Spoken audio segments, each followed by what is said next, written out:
Mike, thank you. Well, with Father's Day coming up this weekend, we're sharing ideas to treat your dad. And what do dads love better than bacon and pretty much everything, including dessert? Janine Washle is here from Cloverfield's Farm and Kitchen. Welcome. Good morning. We always love to see you here. Absolutely. Well, I've got some really creative bacon desserts. Yes, you do. This is moving beyond just dipping bacon in brown sugar or dipping it in chocolate.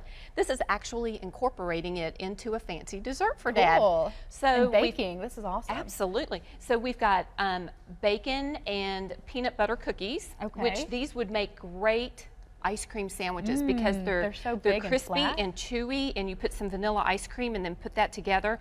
It will be a wonderful treat, especially since Sunday is the first day of summer. Yeah, now, if Dad is a more traditional dad, maybe a brown sugar bacon pound cake would be more his speed. Okay. And instead of the 2 sticks of butter, I used 1 stick of butter and a half a cup of bacon fat. Oh so my goodness. The bacon fat is infused in it's there. all in it. Yes, it is. And then I drizzled it with a bourbon glaze, so to give it a little, you know, just Kentucky flair. You got it.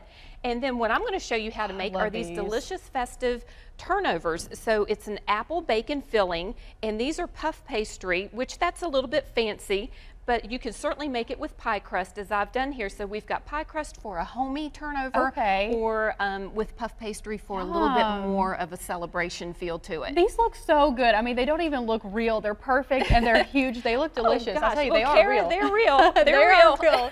And they're delicious. So I'm going to show you how to make them real quick. They're super easy. So the filling, there's a trick to the filling. Now all of these ingredients are raw, and you can go ahead and just dump those in there. Just dump everything in? So I'll talk you through it. So this is a Granny Smith apple. It's very tart. And so we'll just dump that in there. And then I like to use bacon. It's called real bacon. I get it at Whole Foods. It's Washle bacon.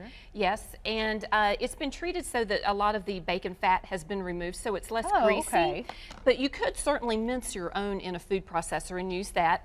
And then we've got a half a cup of just water. And dump that in. And then we've got lemon juice just to brighten all the flavors. We've got cornstarch, and that's why we have the water in there, because the cornstarch activates with water. Then we've got a pinch of cinnamon, because cinnamon and bacon have a natural affinity for each other. A little bit of salt to just bring the flavors together, and then some sugar, just a couple tablespoons of sugar.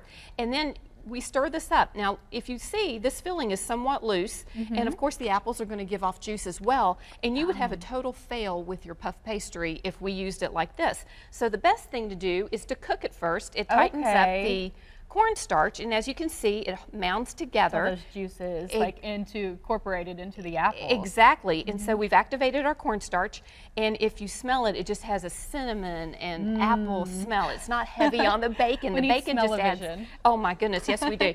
So then you take your puff pastry, we would just roll it out, cut 4 squares. So 1 sheet of puff pastry would make 4 turnovers for us. We moisten the edges with a pastry brush, and then we get our beautiful turnover. It's so beautiful. I would serve this with a big scoop of vanilla ice cream, and then we can drizzle it with some homemade caramel sauce. Oh my goodness. And just call it It's dessert. so fancy and nice. My dad would love this. He would? Yeah, he really would. So. And it only has to bake at 400 for about 20 minutes. So, you know, in under an hour, you can have a fancy dessert like this. Awesome. You can find this recipe online. Just go to our website, wdrb.com, and you can email Janine. She'll email you back with this recipe and the manwiches from earlier. Exactly. Thank you so much, You're Janine. welcome. Over to you, Sterling.